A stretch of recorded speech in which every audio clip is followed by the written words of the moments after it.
Okay, marami tayong napanood dun sa Senate hearing na malimit nating na-highlight ang pagkikirian nitong si Senador Pampilo Lacson, Pampilo Ping Lacson, sa si isang abogado na senador na ngayon, dating kongresista na si Rodante Marcoleta, no. Nasa Congress siya, no, na sa party list, kumbaga. Ito yung member ng Iglesia ni Cristo na reliyon o sekta. So sumikat ito dahil sa pagpuna niya sa ABS-CBN na naging dahilan din sa pagsasara o hindi pag-renew ng franchise ng ABS-CBN. So dahil sa tax daw, mga ganyan, mga kung ano pa, mga tulad ng yung may-ari daw ng ABS-CBN, may dugong yung citizenship, US citizenship, kumbaga, saka Filipino citizenship, kontra daw ito sa ating constitution ayon sa kanya. Itong kaya senador na ngayon, Rodante Marcoleta. Ngayon, may pasabog itong si Senator Rodante Marcoleta ay nakaraan, no? Nasundan po natin yan at marami tayong napanood tungkol dyan.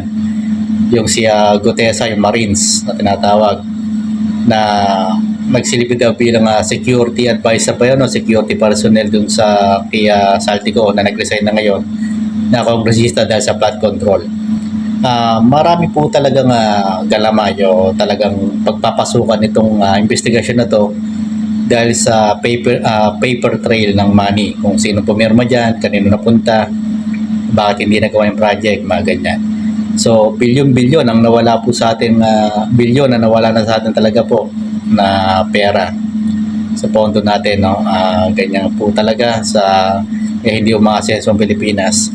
Ngayon, yung pasabog ni Marcoleta, nasundan ito ng controversy na naman. Yung defective na affidavit na may isang abogada ata yun, yung babae, yung present na notarized affidavit ni Gutesa na hindi naman daw niya itong ninotarize. So malaking problema nito. Yung iba naman social media, pinaghihinalaan si Marcoleta, siya yung gumawa ng affidavit na yan. Kumbaga tinatawag lang script. Kasi masaulado pa raw ni Senator Marcoleta yon dahil tinuro pa nga si Gutesa, binalockdown siya. Page 20 ata yun, kung hindi ako nagkakamali, pakitama lang po. Ngayon may controversy na naman, di ba yung pinapasok niya, pilit niyang pinapasok itong mag-asawang Diskaya sangkot sa flood control na contractor sa Witness Protection Program na hinarangan naman ni Senator Tito Soto. Dahil hindi man daw ito pasok na hinarangan ni DOJ Secretary Boying Remulla.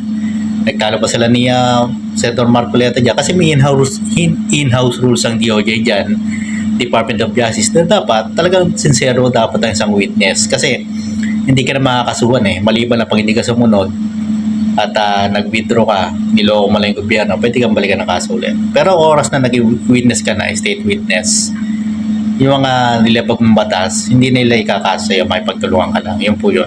Para nagkakaroon ka ng immunity.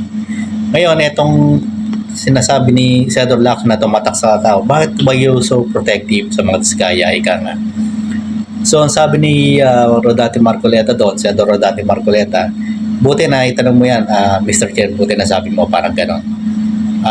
Hindi daw niya pinoprotektan ng Diskaya. Tapos biglang may sumambulat na balita sa Billionaire News sa YouTube channel na itong si asawa ni Senator Rodante Marcoleta ay independent director sa Stronghold na si yung parang yung kumpanya ng mga Diskaya, yung tawag sa klaseng ganong kumpanya, insurance. So ngayon magkakaroon ng duda talaga itong mga nanonood, mga taong bayan, kung bakit parang pinoprotektahan nga nitong si Senator Marcoleta at mga mag-asawang Diskaya. Kasi independent director, may nakukuha rin pera sa kumpanya di ba? May nakapugod na pera kumpanya. Although independent siya mag-isip para sa mga stockholder, sa mga hindi siya ma-influensyahan, meron po pa rin perang nakukuha sa kumpanya niyan. Plus, ang kanyang anak ay nasa kongreso, yung anak ni Senator Marcoleta, yung Marcoletang isa, yung anak ni Marcoletang senior na nasa kongreso na ngayon, pumalit sa kanya. Tapos senator pa si Atty. Rodante Marcoleta. So, magkakaroon talaga ng conflict of interest po yan para sa akin. So, dapat ang ginawa si Senator Marcoleta, dinisclose na niya, ayan, yung asawa ko, independent, director sa kumpanya ng mga yan. Saka dapat hindi siya naglalakad ng mga nagpupumilit ng mapapasok sa DOJ. Ayan niya ibang senador kasi nga, halimbawa, nag-disclose na niya may asawa siya dun sa kumpanya ng Matskaya. Kaya niya yung mga kapwa niya senador ang mag-imbestiga ng maigi doon. So yun po, dapat dumistansya na siya, saka dapat una pa lang dinisclose po niya. Ngayon, nagkakaproblema to si Senator Rodante Marcoleta, yung sa Abante YouTube channel, sa Abante Online, sa Facebook na panood ko, tinawag niyang tanga yung anchor doon, isang host. Kasi nga nabunyag nga yung pinag-usapan nga yung conflict of interest, kasi itong asawa ni Senator Rodante Marcoleta ay nandun sa Stronghold Insurance Company ng mga Diskaya. So, napikon dito si Senator Rodante Marcoleta. Ngayon, abangan natin, magkakagirian na naman itong si Senator Lacson, saka si Senator Marcoleta. So, abangan lang po natin kung saan na itong investigation pong ito. So, hanggang dito lang po muna yung itong vlog natin, itong opinionative political vlog. At maraming salamat po ulit sa panonood. Thank you.